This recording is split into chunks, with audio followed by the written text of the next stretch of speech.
રાજકોટના પડધરી ગામે આવેલ ગાડી વિદ્યાલયનો શિક્ષક બે વિદ્યાર્થીઓને આજથી 2 વર્ષ પહેલા ભગાડી ગયો હતો, જે બાદ પોલીસે અથાગ પ્રયત્નો કર્યા હતા, પરંતુ લંપટ શિક્ષકને પકડી પાડવામાં સફળતા મળી ન હતી।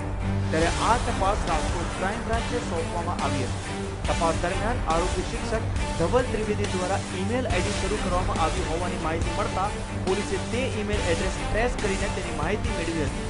માહિતી દરમિયાન શિક્ષક ધવલ ત્રિવેદી પંજાબમાં હોવાની માહિતીના આધારે પંજાબ પોલીસને જાણ કરીને તેને દબોચી લેવામાં આવ્યો હતો અને શુક્રવારે તેને ટ્રાન્સફર વોરંટ બાદ રાજકોટ લાવવામાં આવ્યો હતો। તેમજ બંને વિદ્યાર્થીઓને પણ રાજકોટ ખાતે લાવી કોર્ટ સમક્ષ રજૂ કરવામાં આવી હતી। ગઈ તારીખ 25/7/2012ના અરસામાં આજથી 2 વર્ષ પૂરા થયા ત્યારે પડધરી રોડ ઉપર ગાડી ઇન્ટરનેશનલ સ્કૂલમાં ધવલ ત્રિવેદી જે ટીચર તરીકે સર્વિસ કરતા હતા એ વખતે ત્યાં 11 સાયન્સમાં અભ્યાસ કરતી 2 લડકીઓ ત્યાંથી અપહરણ કરી અને લઈ ગયેલ।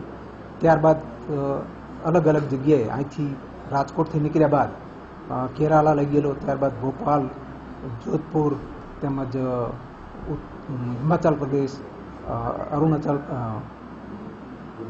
ભુજલાડા, પંજાબ, મોહાલી જુદી જુદી જગ્યાએ ફેરવી અને આ ત્યાં મકાન ભાડે રાખી અથવા તો હોટલમાં રહી અને કોઈ પણ સ્કૂલમાં સર્વિસ કરતો અને 2 છોકરીઓ ત્યાં હાજર રહેતી।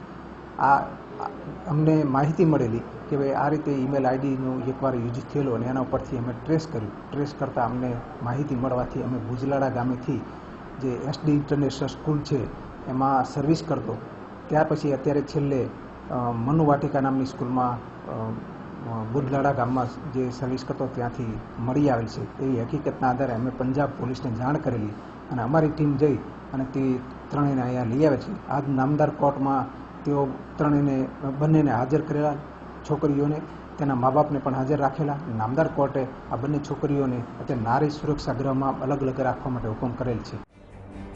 ભોગ બનનાર બંને વિદ્યાર્થીનીઓએ પોતાના પરિવાર પાસે જવાનો ઇનકાર કરી દીધો છે। લંપટ શિક્ષક રાજકોટથી ભાગીને હિમાચલ પ્રદેશ, કેરેલા, પંજાબ, હરિયાણા સહિતની જગ્યાએ ગયો હતો અને બંને વિદ્યાર્થીનીઓ પૈકી એક વિદ્યાર્થીનીને પોતાની પત્ની અને એકને પોતાની સાળી તરીકે ઓળખાવતો હતો। પોતે 8 જેટલી ભાષા જાણતો હોવાથી તેને કોઈ પણ સ્કૂલમાં સરળતાથી નોકરી મળી જતી હતી અને 50,000થી લાખ રૂપિયા પગાર મેળવી લેતો હતો।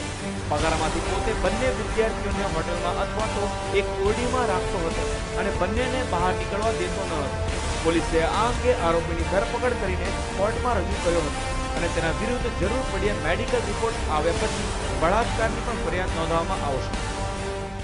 અત્યારે આની વિરુદ્ધ 363-66 એટલે અપહરણનો ગુનો દાખલ કરવામાં આવેલ છે। આ પહેલાં પણ એને નવસારીમાંથી 2 સગીર વયની છોકરીઓને ભગાડેલી અને અમુક સમય બાદ એને ત્યાં મૂકી આવેલો। ત્યાર પછી રાજકોટમાં પણ 2 શિક્ષકોનું અપહરણ કરી લઈ ગયેલો અને તે બાબતે ગુના દાખલ થયેલ નથી અને છેલ્લે જે આ ગાર્ડી સ્કૂલમાંથી 2 છોકરીઓને ઉપાડીને એનો ગુનો દાખલ થયેલ છે અને તેની કાર્યવાહી ચાલુ।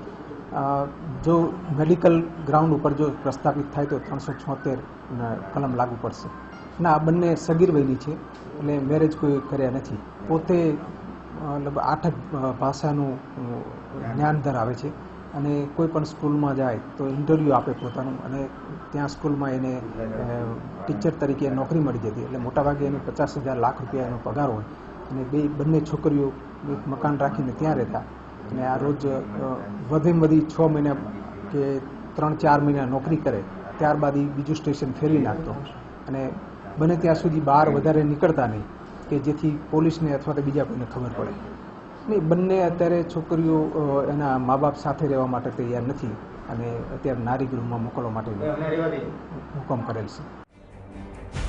હાલ પોલીસે અપહરણનો ગુનો નોંધી જરૂરી કાર્યવાહી હાથ ધરી છે। બંને વિદ્યાર્થીઓને પોતે શિક્ષક સાથે ખુશ હોવાનું જણાવી રહી છે।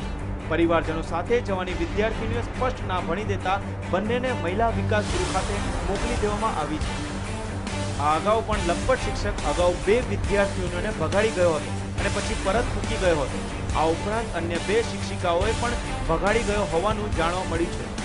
તેમજ આ લંપટ શિક્ષકનો ગુનાહિત ઇતિહાસ ખૂબ જ ખરાબ હોવાથી તેની પત્નીએ પણ તેની સાથે સંબંધ તોડી નાખવા નિર્ણય કરી લીધો છે।